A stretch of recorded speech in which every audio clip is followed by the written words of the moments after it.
गणपतये नमः। जय श्री गणेश। मेरे सभी प्यारे भक्तों, मेरी ओर से आप सभी को राम राम। मेरे सभी प्यारे भक्तों पर गणेश जी की कृपा सदा सर्वदा बनी रहे। आइए भक्तों, आज बुधवार के दिन हम सुनेंगे गणेश जी की कहानी।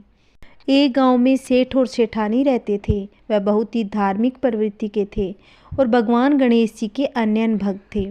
वह दोनों हर बुधवार को गणेश जी का व्रत रखते थे और शाम को 11 ब्राह्मणों को भोजन खिलाने के बाद ही अपना व्रत खोलते थे। सेठ जी का काफ़ी बड़ा परिवार था। वह सब आपस में बड़े प्यार से भाईचारे के साथ रहते थे। बहुत ही सुखी परिवार था, परंतु उनको एक दुख था, उनकी कोई संतान नहीं थी। इसलिए सभी परिवार वाले कानाफूसी करते कि सेठानी बांझ है। इस बात से दोनों बहुत ही परेशान रहते थे। एक समय की बात है, सेठ और सेठानी गणेश जी के मंदिर में पूजा कर रहे थे। पूजा करने के बाद जब वो वापस आने लगे तो मंदिर के बाहर आए तो देखा मंदिर की सीढ़ियों पर एक छोटा सा बच्चा रो रहा था। सेठ जी ने चारों तरफ देखा कि कहीं बच्चे के माता पिता यहीं आसपास हो, लेकिन वहाँ कोई नहीं था। वो उस बच्चे को पुजारी के पास ले गया और बोला, पुजारी जी, यह बच्चा अकेला है, इसके माँ बाप कहीं नहीं। शाम हुई तो पुजारी जी बोले, सेठ जी, आप इस बच्चे को अपने घर ले जाइए। अगर इसके घर वाले ढूंढते हुए आएंगे तो आपके घर भेज देंगे।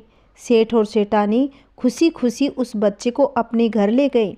कई दिन बीत जाने के बाद सेठ जी ने गांव के सरपंच की सलाह लेकर उसे गोद ले लिया। सेठानी ने उस बच्चे का नाम गणेशा रखा। ऐसे ही कई वर्ष बीत गए। एक दिन उस गांव में ठग पति पत्नी आए और उस गणेश जी के मंदिर की सीढ़ियों पर आकर बैठ गए। गांव के सबसे अमीर आदमी को ठगने की योजना बनाने लगे।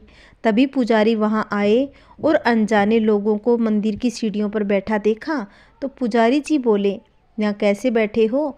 उन्होंने कोई जवाब नहीं दिया।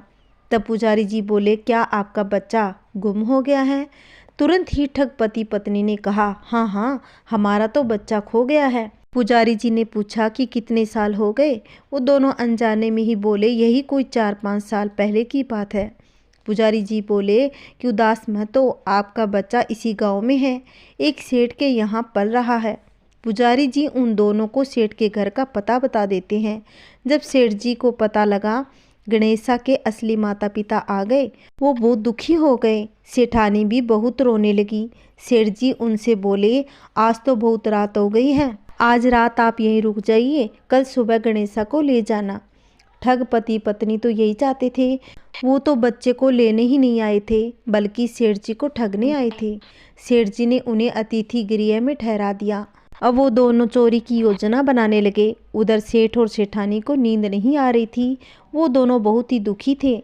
आधी रात के बाद वो दोनों ठग धीरे धीरे कमरे की तलाशी लेने लगे। तलाशी लेते लेते तिजोरी वाले कमरे में पहुंच गए। आवाज़ सुनकर घर के नौकर की नींद खुली तो उसने उन दोनों को कमरे में देखा तो कमरा बाहर से बंद कर दिया। जोर जोर से चिल्लाने लगा।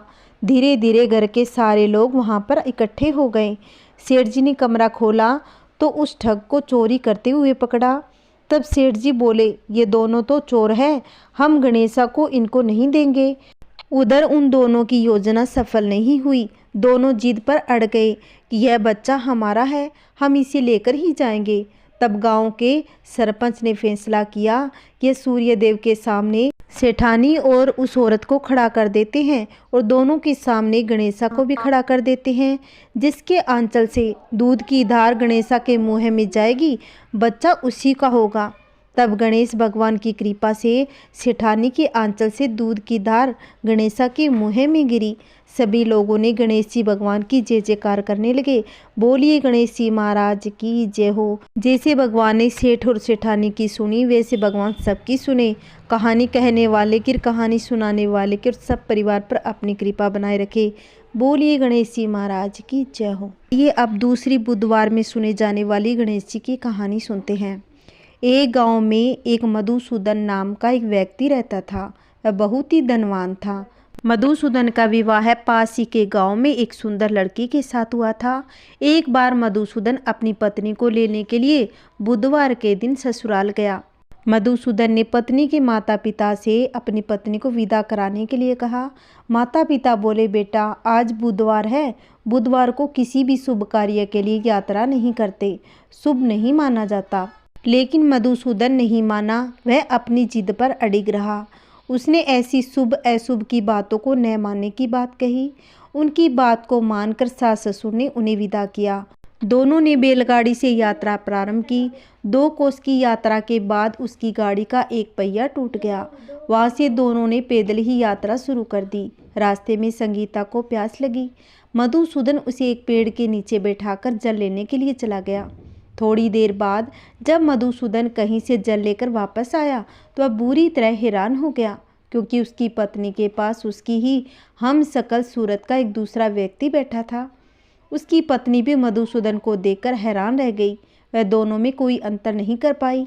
मधुसूदन ने उस व्यक्ति से पूछा कि भाई तुम कौन हो और मेरी पत्नी के पास क्यों बैठे हो? मधुसूदन की बात को सुनकर उस व्यक्ति ने कहा, अरे भाई, यह तो मेरी पत्नी है। मैं अपनी पत्नी को ससुराल से विदा करा कर लाया हूँ, लेकिन तुम कौन हो जो मुझसे ऐसा प्रश्न कर रहे हो? मधुसूदन ने कहा, तुम जरूर कोई चोर या ठग हो। यह मेरी पत्नी है। मैं इसी पेड़ के नीचे बैठाकर जल लेने के लिए गया था। इस पर उस दूसरे व्यक्ति ने कहा, अरे भाई, झूठ तो तुम बोल रहे हो। इसको प्यास लगने पर जल लेने तो मैं गया था। मैंने तो जल लाकर अपनी पत्नी को पिला भी दिया। अब तुम चुपचाप यहाँ से चलते बनो, नहीं तो किसी सिपाही को बुलवा कर तुम्हें पकड़वा दूंगा। दोनों एक दूसरे से लड़ने लगे। उन्हें लड़ते देखकर बहुत से लोग इकट्ठे हो गए। नगर के कुछ सिपाही भी वहां पर आ पहुंचे। सिपाही ने उन दोनों को पकड़कर राजा के पास ले गए। सारी कहानी सुनकर राजा भी कोई निर्णय नहीं कर पाया। उसकी पत्नी भी उन दोनों में से अपने वास्तविक पति को नहीं पहचान पा रही थी। राजा ने उन दोनों को कारागार में देने के लिए कहा। राजा के फैसले पर असली मधुसूदन भयभीत हो उठा। तभी आकाशवाणी हुई, अरे मधुसूदन, तूने अपनी पत्नी के माता पिता की बात नहीं मानी, बुधवार के दिन अपनी पत्नी को विदा कर लाया। यह सब भगवान बुद्धदेव के प्रकोप से हुआ है। मधुसूदन ने भगवान बुद्धदेव से प्रार्थना की कि हे भगवान बुद्धदेव, मुझे क्षमा कीजिए, मुझसे बहुत बड़ी गलती हो गई। भविष्य में अब कभी भी बुधवार के दिन यात्रा नहीं करूंगा और सदैव बुधवार का व्रत करूंगा। मधुसूदन के प्रार्थना करने से भगवान बुद्धदेव ने उसे क्षमा कर दिया। तभी दूसरा व्यक्ति राजा के सामने से गायब हो गया। राजा और दूसरे लोग इस चमत्कार को देखकर आश्चर्यचकित रह गए। भगवान बुद्धदेव की इस अनुकंपा से राजा ने मधुसूदन उसकी पत्नी को सम्मानपूर्वक विदा किया। कुछ देर चलने पर रास्ते में उन्हें बैलगाड़ी मिल गई। बैलगाड़ी का टूटा हुआ पहिया भी जुड़ गया। अब दोनों पति पत्नी हंसी खुशी आगे चले। मधुसूदन उसकी पत्नी दोनों बुधवार को व्रत करते हुए आनंद पूर्वक जीवन यापन करने लगे। इस तरह भगवान बुद्धदेव की कृपा से उनके यहाँ खुशियाँ बरसने लगी। इस तरह जो स्त्री पुरुष विधिवत बुधवार का व्रत करते हैं और व्रत कथा सुनते हैं, भगवान बुद्धदेव उनके सभी कष्ट को हर लेते हैं। बोलिए गणेश जी महाराज की जय हो। आइए एक और कहानी सुनते हैं गणेश जी और अंधा भिखारी की। सुखपुर गांव में एक मोहन नाम का लड़का रहता था। वह आंखों से देख नहीं सकता था। वह मंदिर के बाहर बैठकर भीख मांगकर गुजर बसर करता था। गांव में उसके चाचा थे जो बचपन से ही मोहन की देखभाल करते थे। मोहन उन्हीं के साथ रहता था। वे उसे सुबह मंदिर के बाहर छोड़ जाते थे, रात के समय उसे अपने घर ले जाते थे। इसी तरह समय बीत रहा था। एक दिन मोहन ने चाचा से कहा कि चाचा, आप मेरा बोझ कब तक उठाएंगे? मैं आप पर बोझ नहीं डालना चाहता, आप मुझे मेरे हाल पर छोड़ दीजिए। चाचा ने कहा, मैं तुझे अपना बेटा मानता हूँ और एक तू है मुझे छोड़ जाने की बात करता है। अगर तेरी जगह मेरा सगा बेटा होता, क्या मुझे छोड़कर चला जाता? यह सुनकर मोहन रोने लगा। तब उसके चाचा ने उसे समझाते हुए कहा, तू गणेश जी के मंदिर के बाहर बरसों से भीख मांगता है, समझ ले तू उनकी शरण में है। तू भगवान गणेश की पूजा किया कर, वो ही तेरी रक्षा करेंगे। तब मोहन ने चाचा से कहा, चाचा, भिखारियों को मंदिर में जाने की इजाज़त नहीं, मैं तो मन ही मन में गणपति जी को याद कर लेता हूँ। चाचा ने कहा, बेटा तू चिंता मत कर, एक दिन सब ठीक हो जाएगा, चल अब तू सो जा। अगले दिन चाचा मोहन को लेकर गणेश जी के मंदिर में जा पहुँचे। मंदिर के पुजारी ने उन्हें वहीं रोक लिया और कहा, अरे इस भिखारी को यहाँ क्यों लाए हो? इसको अंदर नहीं लाना, यह तो हर दिन मंदिर के बाहर बैठता है, इसे मंदिर के बाहर ले जाओ। चाचा ने कहा, क्या भिखारी इंसान नहीं होते? उन्हें पूजा पाठ करने का कोई हक नहीं। तुम कौन होते हो इसे पूजा करने से रोकने वाले? इस पर पुजारी बिगड़ गया, उन्हें मंदिर से बाहर निकाल दिया। तब मोहन ने कहा कि चाचा रहने दो, मैं यहीं से भगवान की पूजा कर लूँगा, आप मुझे अंधे के लिए झगड़ा मत करो। कहीं पुजारी को गुस्सा आ गया तो मुझे मंदिर के बाहर भी नहीं बैठने देगा। यह कहकर मोहन अपनी पुरानी जगह पर जाकर बैठ गया। चाचा वापस अपने घर को चले गए। मोहन बैठकर भीख मांग रहा था, तभी उसे किसी के रोने की आवाज़ सुनाई दी। उसे लगा कोई बच्चा है। उसने टटोलते हुए पूछा, तुम कौन हो? रो क्यों रहे हो? तब उस बच्चे ने कहा, मुझे ज़ोर से भूख लगी है। मंदिर के पास ही दुकान में बहुत अच्छे लड्डू रखे हैं, लेकिन मेरे पास पैसे नहीं हैं। मोहन ने कहा, कोई बात नहीं, तो मेरे पैसे लेकर लड्डू खरीद लो और खा लो। यह कहकर मोहन ने अपने पैसे उसको दे दिए। कुछ देर बाद वह बालक मोहन के पास आया और बोला, मैं 2 लड्डू लाया हूँ, एक आपके लिए और एक मेरे लिए। मोहन ने कहा, नहीं, तुम दोनों लड्डू खा लो और तुम्हारा काम हो जाएगा। बेटा, तुम्हारा नाम क्या है? तब उस बालक ने कहा, मेरा नाम गणेश है, मैं पास ही के घर में रहता हूँ। मेरे माता पिता सुबह काम पर चले जाते हैं, मैं मंदिर में खेलने आ जाता हूँ। इतना कहकर वह बालक चला गया। अगले दिन से हर दिन वह बालक आता और मोहन से 5 रुपये लेता, लड्डू खाकर चला जाता। एक दिन वह बालक आया तो उसने मोहन से कहा, तुम रोज़ मुझे 5 रुपये देते हो, कभी मना नहीं करते। तब बालक ने कहा, गणेश, मैं गणेश जी को लड्डू का भोग लगाना चाहता हूँ, लेकिन हम भिखारियों को मंदिर के अंदर नहीं जाने देते। जब तुम लड्डू खाते हो तो मुझे लगता है जैसे गणेश जी स्वयं भोग लेने मेरे पास आए हों। तुम रोज आया करो, मैं तुम्हारा इंतज़ार करूँगा। इसी तरह समय बीतता रहा। एक दिन गणेश ने मोहन से कहा, मैं अब तुमसे मिलने लड्डू खाने नहीं आ सकूँगा, क्योंकि मेरे माता पिता दूसरे गांव में जा रहे हैं। यह सुनकर मोहन रोने लगा। उसने कहा, मैं तुम्हारे बगैर नहीं रह सकता। मैं देख तो नहीं सकता, लेकिन जब से तुम 5 रुपये देता हूँ तो मुझे बालक रूपी गणेश जी लड्डू खाते दिखाई देते हैं। तो मुझे छोड़कर मत जाना, नहीं तो मैं जिंदा नहीं रहूँगा। तब गणेश ने कहा, अच्छा ठीक है, तुम मेरे साथ मेरे घर चलो, मेरे माता पिता से बात कर लेना। अगर वे मान गए तो मैं रोज़ तुम्हारे लड्डू खाने आता रहूँगा। मोहन गणेश के साथ चल दिया। काफ़ी दूर चलने के बाद उसने पूछा, गणेश, लगता है हम बहुत दूर आ गए, तुम्हारा घर कहाँ पर है? गणेश ने कहा, बस पहुँचने वाले हैं। कुछ देर चलने के बाद मोहन ने फिर पूछा, लेकिन उसका कोई उत्तर नहीं मिला। मोहन ने पुकारा, गणेश, गणेश, तुम कहाँ हो? लेकिन कोई जवाब नहीं मिला। मोहन तो घबरा गया। तभी उसका पैर किसी पत्थर से टकराया और वह गिर गया। उसकी सिर में तेज दर्द होने लगा। वह उठा, उसने आंखें खोलकर देखा तो सामने गणेश जी खड़े थे। मोहन उनके पैरों में गिर गया। गणेश जी ने उनसे कहा, मोहन, तुम्हें मंदिर नहीं आने दिया गया, इसलिए मैं अपना भोग लेने हर दिन तुम्हारे पास आता था।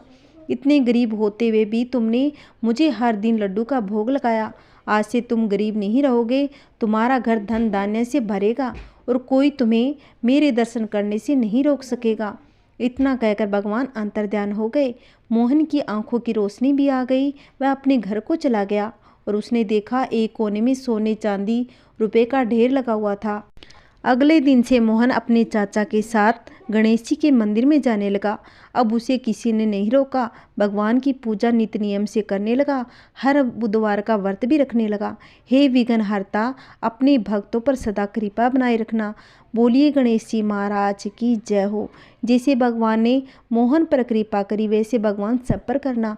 कहानी कहने वाले को और कहानी सुनाने वाले को, सब परिवार पर अपनी कृपा बनाए रखना। बोलिए गणेश जी महाराज की जय हो। आइए जानते हैं भगवान गणेश जी का वाहन मूषक क्यों बना। एक कथा के अनुसार गजमुखासुर नामक एक असुर से गजानन का युद्ध हो गया। गजमुखासुर को यह वरदान प्राप्त था, वह किसी अस्त्र से नहीं मर सकता। गणेश जी ने इसे मारने के लिए अपने एक दांत को तोड़कर गजमुखासुर पर वार किया। गजमुखासुर इससे घबरा गया और मूषक बनकर भागने लगा।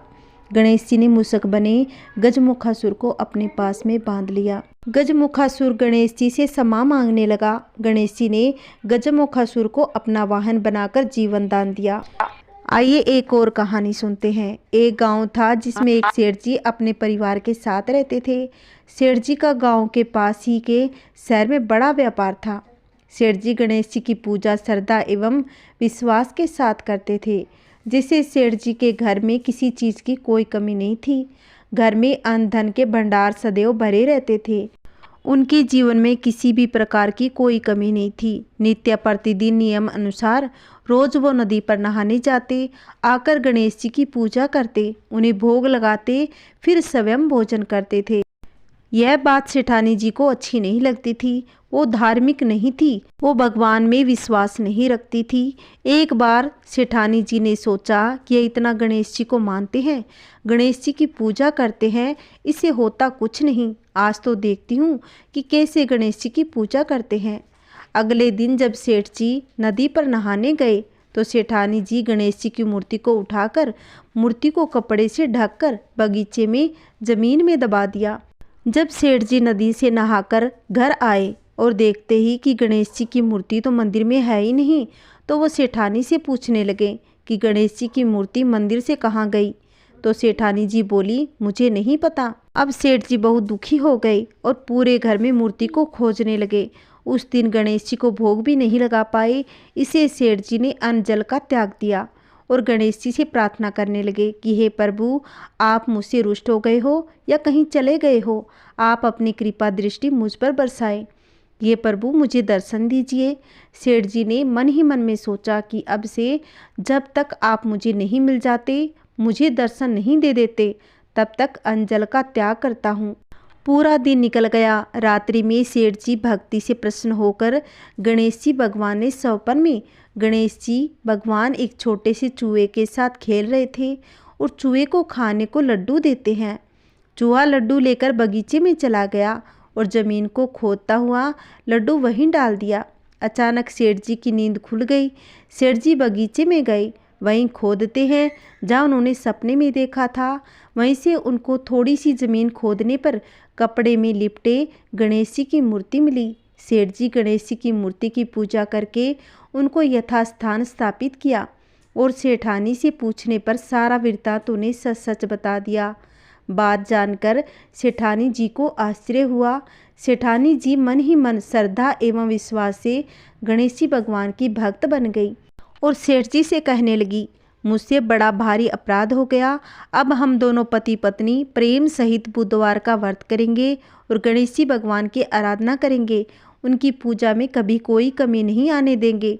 यह सुनकर सेठ की अत्यधिक प्रसन्न हो गए और दोनों पति पत्नी गणेश जी भगवान को धन्यवाद करने लगे और जयकारा गणेश जी का बोलने लगे। जय बोलो गणेश जी भगवान की, बोलिए गणेश जी महाराज की जय हो। जैसे भगवान ने सेठ जी पर कृपा करी, वैसे भगवान सब पर करना। कहानी सुनाने वाले पर, कहानी सुनने वाले पर, सब पर करना। ओम गणपतये नमो नमः। आइए अब गणेश जी की आरती रसपान करते हैं।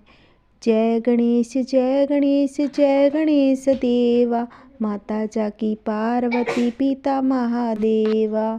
जय गणेश जय गणेश जय गणेश देवा, माता जाकी पार्वती पिता महादेवा।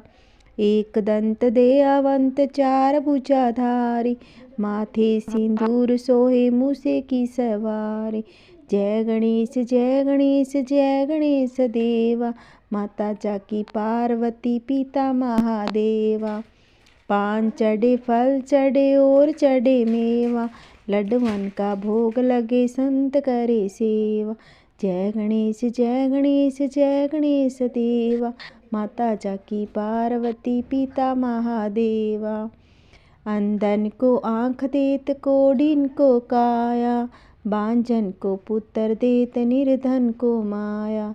जय गणेश जय गणेश जय गणेश देवा, माता जाकी पार्वती पिता महादेवा। सूर्य शाम शरण आए सफल कीजे सेवा, माता जाकी पार्वती पिता महादेवा। जय गणेश जय गणेश जय गणेश देवा, माता जाकी पार्वती पिता महादेवा। दीनन की लाज रखो शंभु सुतकारी, कामना को पूर्ण करो जाऊ बलिहारी। जय गणेश जय गणेश जय गणेश देवा, माता जाकी पार्वती पिता महादेवा। जय गणेश जय गणेश जय गणेश देवा, माता जाकी पार्वती पिता महादेवा। बोलिए गणेश जी महाराज की जय हो। अगर मेरी कहानी आपको अच्छी लगी हो तो प्लीज़ मेरी वीडियो को ज़्यादा से ज़्यादा शेयर करें, लाइक करें और कमेंट करके बताएं कि मेरी कहानी आपको कैसी लगी। अगर आपने अभी तक मेरे चैनल को सब्सक्राइब नहीं किया है तो मेरे चैनल को सब्सक्राइब करें, जिससे आने वाली वीडियो की नोटिफिकेशन आपको मिल जाएगी। बोलिए गणेश जी महाराज की जय हो। जय श्री कृष्णा, राधे राधे।